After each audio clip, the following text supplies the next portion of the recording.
Hello दोस्तों, कैसे हैं आप सब।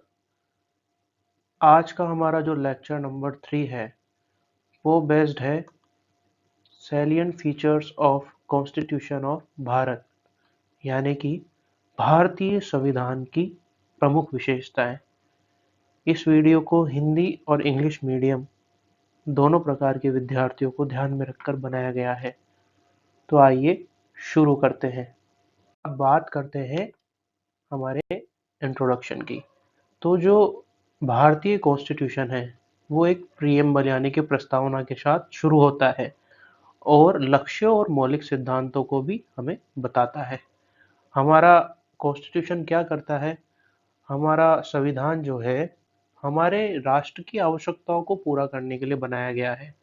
देश में जो जरूरतें थी उनको पूरा करने के लिए बनाया गया है।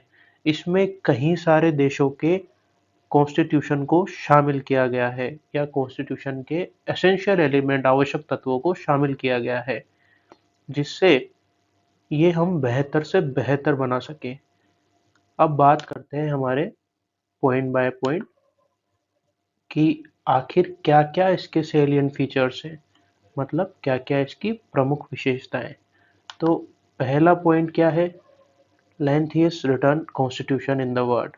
हमारा जो संविधान है वो क्या है? दुनिया का सबसे लंबा लिखित संविधान है। ध्यान रखिएगा दोस्तों, भारतीय संविधान दुनिया का सबसे बड़ा लिखित संविधान है, जिसमें वर्तमान में 448 आर्टिकल 25 पार्ट्स में डिवाइड है, 12 शेड्यूल्स है और 5 अपेंडिक्स है। तो यानी कि ये हमारे संविधान में आर्टिकल्स, पार्ट्स, शेड्यूल और अपेंडिक्स मिलके इसे दुनिया का सबसे बड़ा रिटर्न कॉन्स्टिट्यूशन बनाते हैं। शुरुआत में इसमें 395 आर्टिकल थे जो समय के साथ संशोधित होते हुए बढ़ते हुए 448 हो चुके हैं। दूसरा पॉइंट क्या है कि ड्रॉन फ्रॉम वेरियस सोर्सेस। हमारा जो संविधान है उसमें कई सारे देश, लोकतांत्रिक देशों के संविधान का मिश्रण है।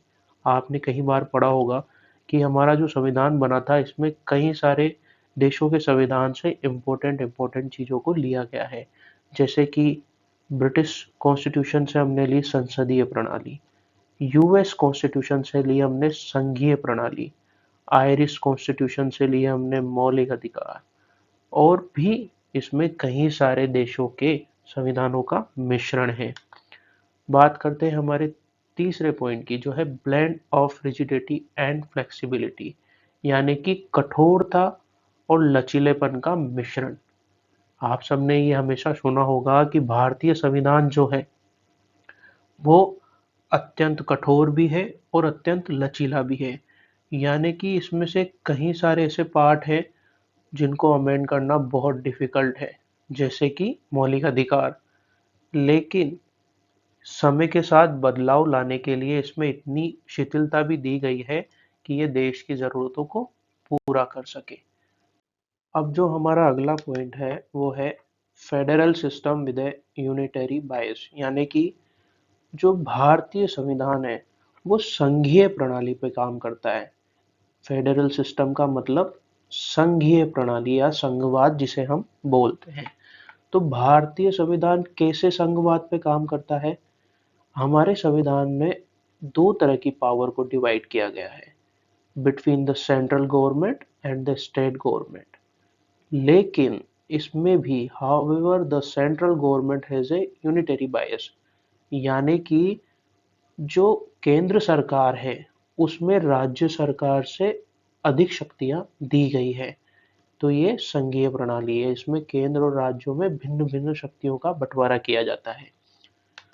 हमारा नेक्स्ट पॉइंट है पार्लियामेंट्री फॉर्म ऑफ गवर्नमेंट, यानी कि हमारे देश में आप सबने सुना होगा पार्लियामेंट का मतलब होता है हमारे देश में संसदीय प्रणाली है। ठीक है दोस्तों, ये हमने कहाँ से लिए? ये हमने लिए ब्रिटेन से। तो हमारे देश में भारतीय संविधान क्या करता है? एक पार्लियामेंट्री फॉर्म ऑफ गवर्नमेंट को स्टैब्लिश करता है। ठीक है, इसमें जो पीएम होते हैं, प्राइम मिनिस्टर, वो हेड ऑफ द गवर्नमेंट होते हैं, और जो राष्ट्रपति होते हैं, प्रेसिडेंट, वो हेड ऑफ द स्टेट होते हैं। अब बात करते हैं हमारे सिक्स पॉइंट की, इंडिपेंडेंट जुडिशरी। तो भारतीय कॉन्स्टिट्यूशन ने क्या गारंटी दी है? हमें एक स्वतंत्र न्यायपालिका, इंडिपेंडेंट जुडिशरी, मतलब एक स्वतंत्र न्यायपालिका की हमें गारंटी दी है। तो इसमें क्या है, जो सुप्रीम कोर्ट है हमारा, वो देश का हाईएस्ट कोर्ट है, यानी कि सुप्रीम यानी highest court. The judiciary has to power to strike down laws that it finds to be unconstitutional, यानी कि संविधान ने न्यायपालिका को इतनी शक्ति दी है कि जो भी असंवैधानिक कानून और प्रावधान सरकार लाती है तो न्यायपालिका उन्हें हटा सकती है। ठीक है दोस्तों, अब बात करते हैं हमारे नेक्स्ट पॉइंट की। अब हमारा जो नेक्स्ट पॉइंट है वो है फंडामेंटल राइट्स। तो भारतीय कॉन्स्टिट्यूशन क्या करता है, हमें गारंटी देता है फंडामेंटल राइट्स, यानी कि मौलिक अधिकारों की। हर नागरिक को मौलिक अधिकार है और ये संविधान की मूल आत्मा भी कहा जाता है। इसमें हमें कौन कौन से अधिकार है? समानता का अधिकार है, आज़ादी है, राइट टू प्रॉपर्टी भी है। ये बाद में चेंज करके इसे मौलिक अधिकार में राइट टू प्रॉपर्टी को अलग से डिफाइन कर दिया गया था। और ये हम क्या कर सकते हैं भाई, हमें अधिकार तो दे दिए लेकिन इसे इन्फोर्स कौन कराएगा? इसे इन्फोर्स कराएगी हमारी कोर्ट्स, यानी कि supreme court plus high court. Writ के माध्यम से हम हमारे मौलिक अधिकारों का अगर हनन होता है तो हम कोर्ट में जाके उन मौलिक अधिकारों का प्राप्ति की मांग कर सकते हैं। हमारा 8 पॉइंट है directive principle of state policy, यानी कि जो राज्य के नीति निदेशक तत्व, इसे हिंदी में बोलते हैं हम राज्य के नीति निदेशक तत्व।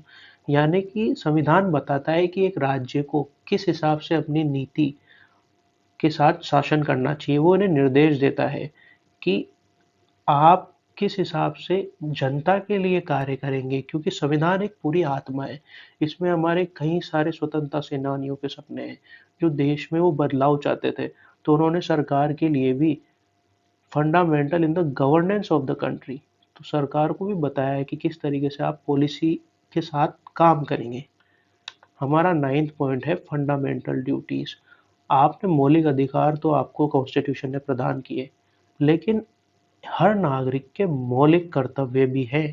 फंडामेंटल ड्यूटीज यानी मौलिक कर्तव्य।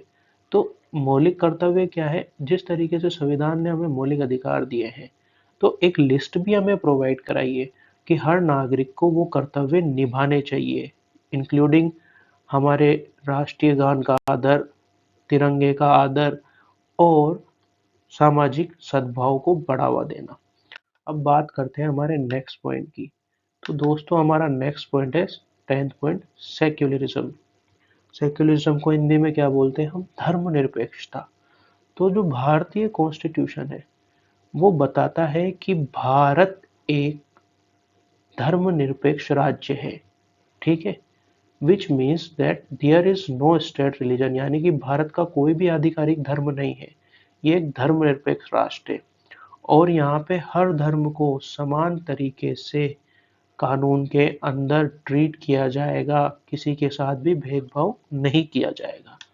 हमारा नेक्स्ट पॉइंट है यूनिवर्सल एडल्ट फ्रेंचाइज, यानी कि जो भारतीय कॉन्स्टिट्यूशन है वो हर वयस्क नागरिक को वोट देने का अधिकार यानी कि राइट टू वोट प्रदान करता है।